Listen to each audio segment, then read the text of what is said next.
Willkommen, bienvenue, and welcome to Full Throttle Racing's Division 2 coverage of our Grand Prix around the Saudi Arabia Jeddah Corniche circuit tonight for the next round of our championship.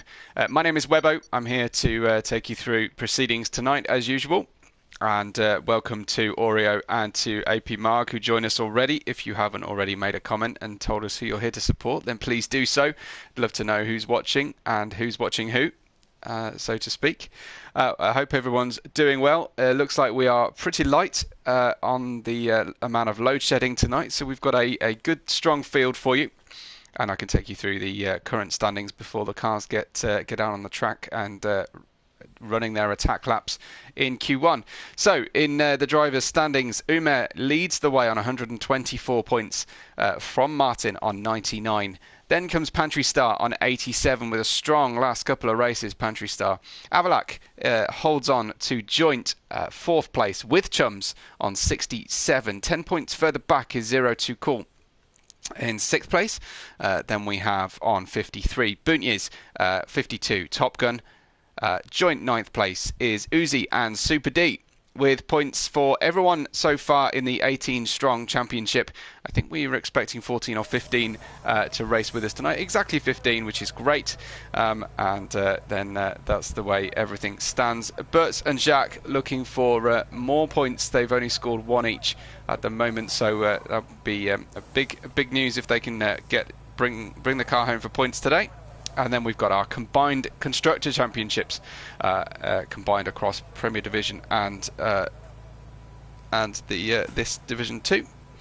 For those, we have Red Bull on top at the moment with 319 points to Mercedes 282. Haas are in third place, 1246. A little way back further is the Scuderia Ferrari on 201. McLaren on 192. Surprisingly enough, given the amount of support and points scored by the Osmond boys here in Division 2, obviously their Premier Division team not quite as strong as they are here. Then we've got Williams on 152, Alfa Romeo on 90, AlphaTauri on 84, and Aston Martin on 83. And remember, there are no Alpine drivers racing for the championship. Evening to Puna, who says Nick Geshen for pole and Red Bull, and Dixie Killer says let's go. Excellent stuff, glad you're up for it, and hopefully the drivers will be getting themselves ready for this difficult challenge, of course, that we have here at the circuit. We do have 14 drivers, not 15, because we don't apparently have a driver number 2 on the board at the moment. So if you know much about this track, it is a street circuit. It is a semi-permanent circuit, not fully road, not fully public roads, and certainly not a permanent racetrack. We're heading now with Nick Gishen, who is first out there on the track, as he often is, about to finish out his lap, in fact, and start to attack. He just needs to survive that final corner. I won't say too much about people that don't survive that final corner. And away he goes then to start his flying lap, his first flying lap of the evening. Of course, the track still in daytime temperatures as the sun is setting over the course of our evening. And he will get the car down into turn 1 and now through to turn 2. Very difficult place to make an overtake stick, and you've got to be very, very cooperative with your rival. Then we have a very fast switchback section which will catch the drivers out of 3, 4, 5 and 6. You'll know, of course, if you've driven any laps around here, that these curbs are just merely painted surfaces on the racetrack. Unfortunately, Nick Gishen getting it wrong straight away. Let's join 02, who perhaps will have more luck coming through that first sector. He'll see the stricken Nick Gishen there on the exit just before we get the first sector update and get to that far northeasterly point of turn 13, the banked left-hander, possibly the most interesting corner on the track, which isn't saying a lot around here. It is a fast-flowing and difficult circuit, but in terms of elevation change or any kind of noticeable feature, it is somewhat lacking. You tend to know where you are by the advertising hoardings rather than any type of quality scenery or backdrop. Anyway, that's enough moaning about the track, Webbo. as unfortunately 0-2 has also invalidated. So we've got some trouble getting our first laps on board. Pantry Star is having a bit more luck. It will be very low grip out there at the moment for the drivers, so do bear that in mind, of course, as they will try to bring the cars up to temperature, balance risk versus reward about just getting an installation lap in, check their setup, check the feel of the car. Can't really draw a lot of conclusions from the race pace so early into Q1, but the drivers will be just trying to log a time here, and Pantry Star does manage to log a time, so fantastic stuff. We get a time on the board, and it is a 1:29.580. Shakes will be crossing the line shortly. Nick Gishin logged a time, but it's nothing hugely special. Royal Viking across the line, and let's see what he can log. It's a 1:31.211. Again, nothing huge, as we get a lap in from Jacques, and he goes fourth. Top Gun third in the Mercedes. So we've got fans of Red Bull and Mercedes in the chat with us tonight, so they'll be pleased to see some safe laps on the board. How's Shakes doing? He is just bringing the car through. Royal Viking logged that time there of a 1:31.2. Fastest still Pantry Star on 29.5, quite a bit quicker than anybody else, and Pantry Star's ascendancy lately has been pretty strong, you have to say. Looks like the McLaren boys are on track. I don't know if we've got any of the Osman followers or family with them today, with us today in the chat just yet. No one said hello yet. I'd be surprised though if we don't get a deluge of Osman fans. Uzi through the final corner. Usually a very popular driver is Uzi in the McLaren, gets a P6, a little bit faster than his brother Umer on a 50.101. We've got Avalak on an outlap, a little bit later than everybody, but you'll forgive him for that because he's been running the league in the background. Martin letting everybody sweep the track as per usual. Hardly need to remind you that that's something he does frequently. Nick Gishin logs a 29.689 then on his second hot lap, although the first one wasn't particularly hot. Let's be kind and say so. Royal Viking looks to be coming into the pits. Pit lane entry on the left-hand side there. Quite short pit lane entry, and with a chicane that, if we did get any low grip or rain conditions, would be difficult, because no one's really expecting any rain around the desert here. And hi to Tiago, who is watching Shakes and Brad. Tiago watching his nephews here. Those were the tyre markings left by Nick Gishin. This Red Bull managing to get through a little bit safer. Oh dear. Well, yes, I had to say that, didn't I? Apologies, Avalak. I may be responsible for that little spin of yours. Just reversing slightly into the wall. It's a difficult track to do this. The car looks almost beached there. I think he was just being very, very careful of someone coming up from behind. Shakes has retired from the session. Martin's still in the pits, and it's Brad who's out on an outlap at the moment. I guess Avalak will be fortunate that he didn't have that issue too late into the lap, and should be able to recharge his battery. Looks like what's Nick Gishin up to? Is he on a hot lap here? It's reasonably hot, although he's derating, so I don't think this one will be a cross the line in a 29 type of a time here. Brad and Martin have come out of the pits, which is great to see. Avalak still using the track at this stage. Try and get round and start another lap, get a hot lap in. And we've got Brad just about to start his next lap, taking a very wide understeery line through the final corner. That won't be the best way to go through. Webber says, who do I support? Puna says, who do I support? Oh, I'm entirely neutral, of course, although I do like to see new winners and people ordinarily at the back of the grid doing well. I do champion the underdog if I'm championing anybody, but no, entirely neutral, Puna. You're not going to catch me showing any kind of preference for the drivers. Looks like Martin might be the one to watch at the moment, unless you're asking who I support in on-track F1. But I best not nail any colours to the mast there, because the toxicity of current debate is pretty difficult. Martin then will have the track all to himself for this run. Looks like drivers pitting. I wonder if Avalak's decided to put on different tyres or a slightly different setup. Martin's going to do this on medium tyres. We'll see where he goes. Maybe he's saving a set of softs for the race. We will now get the option of double medium, 2 sets of medium tyres, so that doesn't open us up to the potential for 2-stop strategies. I've done a lot of Jeddah races in this last week. It seems a very popular race to do in between Grand Prix at this stage of the seasons, but I have seen a couple of 2-stops work around here. So obviously purple sector for the first time from Martin as he gets the car well hooked up into the middle line through, well, getting understeery on the exit, maybe slightly overspeeding through turn 13, now 14, 15 and 16, double downshift for 16, ride the entry curve into 17, and then the corners come thick and fast, but mostly it's flat out here. This section, there's just one more braking zone before the final corner. I'm going to cross over the sector time. There it is. Very easy to skip over the following corner after that braking zone. Now flat out all the way through. I don't know if we'll see any gamesmanship going on with the DRS detection zone right there under the braking zone for the final corner, and then away towards the line.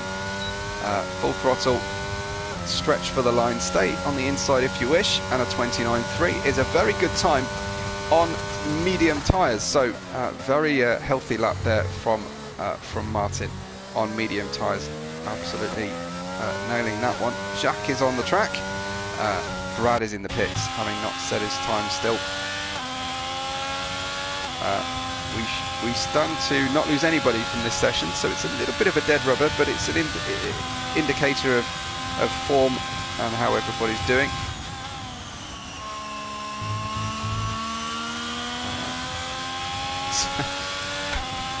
AP Mark pleased with Martin's work in the Mercedes, and Pernes saying he's put $500 on Nick for pole. Okay, well, we've got to see how Q2 goes first. He's got to survive Q2. That's everybody's goal for Q2, of course.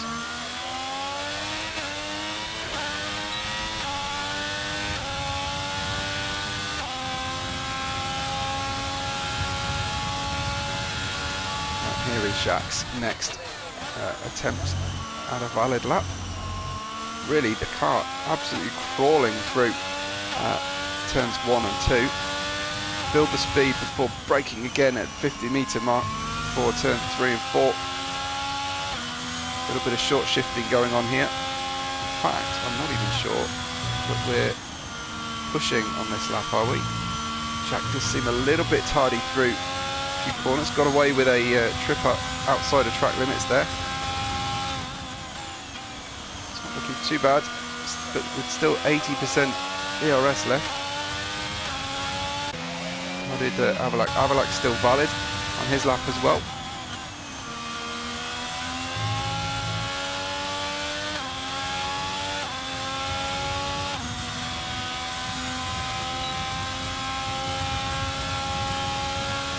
Waiting for the next braking point here.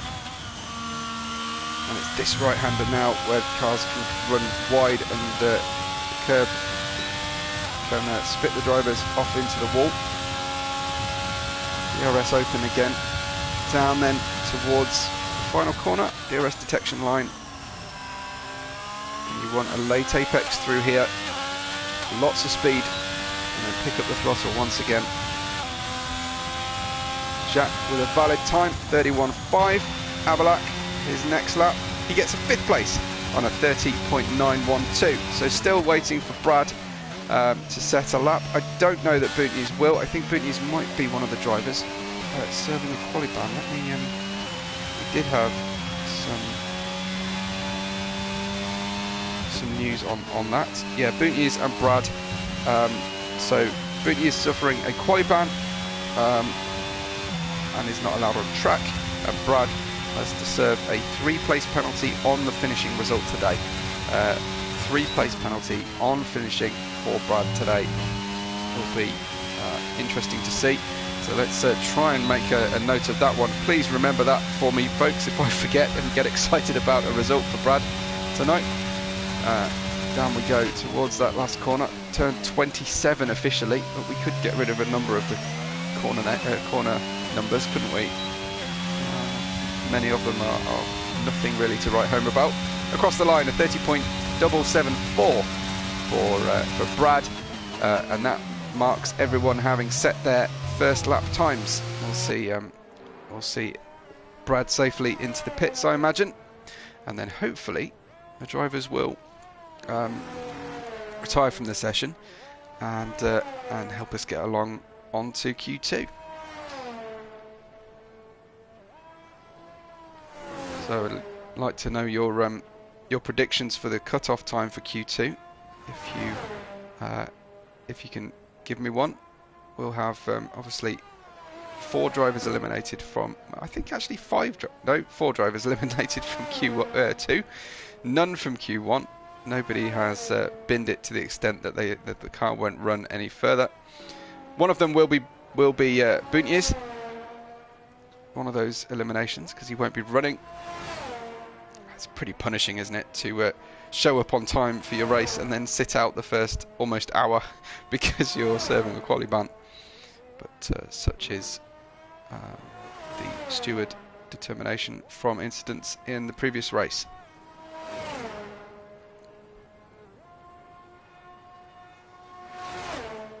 So we've got a couple of drivers in the pits. What's Jacques up to? I thought he was going to retire that one.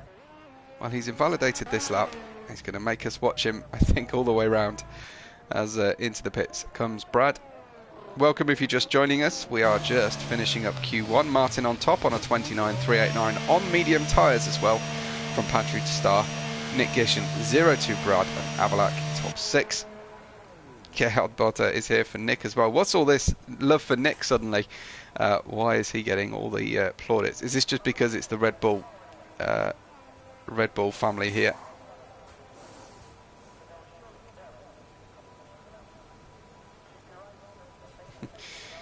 Are you driving Red Bull this year in PD, Gerhard Botta, or not?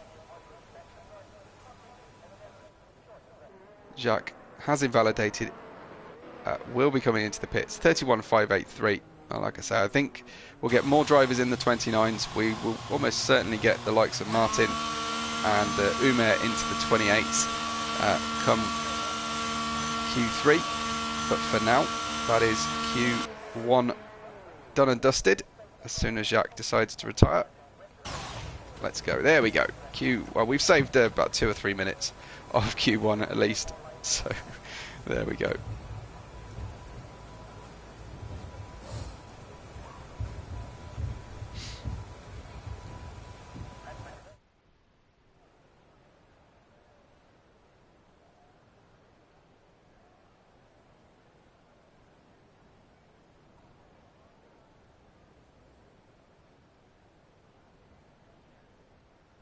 So that is the end of Q1. Martin on top, 29.3 from Pantry Star Nick, 0-2 Brad, Avalak, Royal Viking Shakes, Top Gun Jacques, the favourite drivers to go through to Q3. Uzi and Umer didn't qualify, but didn't register very good times there at all. Very representative times. Bertz will contest for Q2 and Bunyi's will stay in the pits serving his quali ban.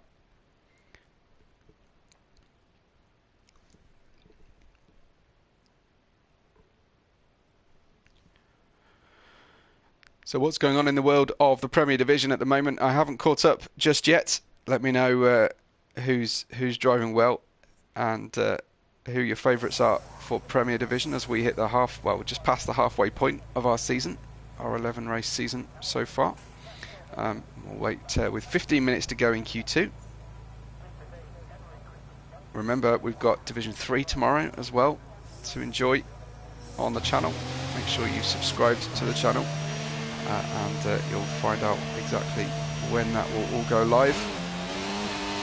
And if you enjoyed Aches, let's see if he can get the car through unscathed on his outlap and create some room for himself on track. That may have been the problem for him. Just getting that room on the circuit. No, he's going to sit aside and let Nick Gishen go for it in front interesting tactic there. Into turn 13 then. I'm looking forward to getting some helicopter shots tonight. Really helps to see those battles underway. So I haven't had any predictions for the cut-off time for this session yet. Do let me know, and if you want to tell me who you think's going to get the top lap. Looks like Top Gun's had a problem. What's going down with Top Gun? He's retired in the pits. I don't think he's serving a ban, because he did drive round in the earlier session, and there's a Mercedes on track working the wheel successfully at the moment. I'd love to hear some news from Top Gun as to what went down there.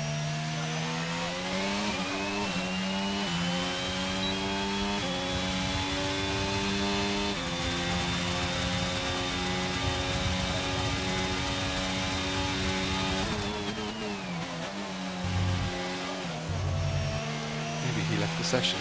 Oh, through turns 1 and 2 and underneath one of the, I imagine, highly expensive VIP viewing platforms goes Nick Gishen. Looks to be just behind the car action here at the moment. Just kind of catching the car mid-corner rather than anticipating it.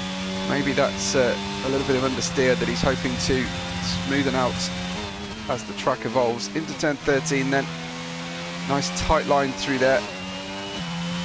Having to just ease through.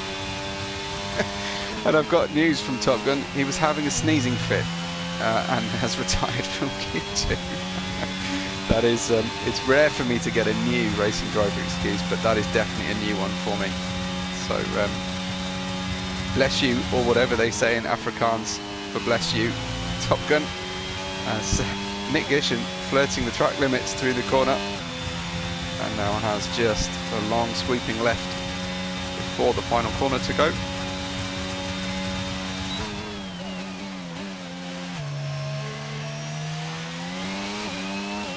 Nicely out of the final corner and heading for the line,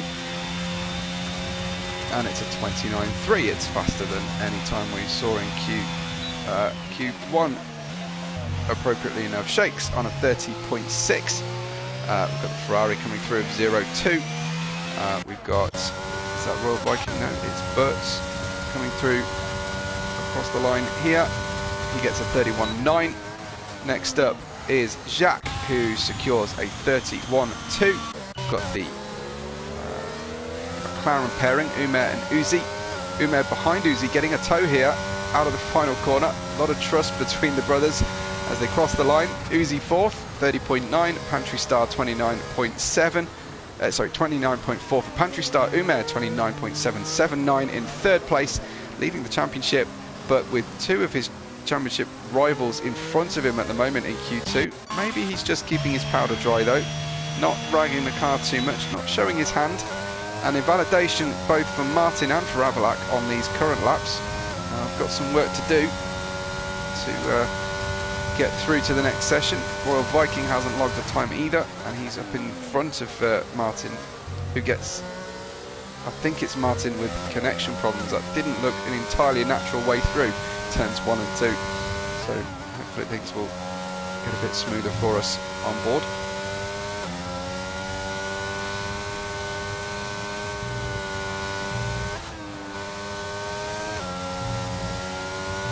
So far from Martin, we're going to cross the first sector, see what that gets us, a 32.981.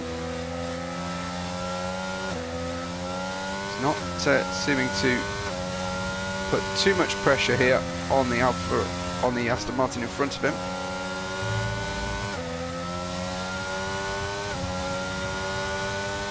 First pit stops of the early laps underway.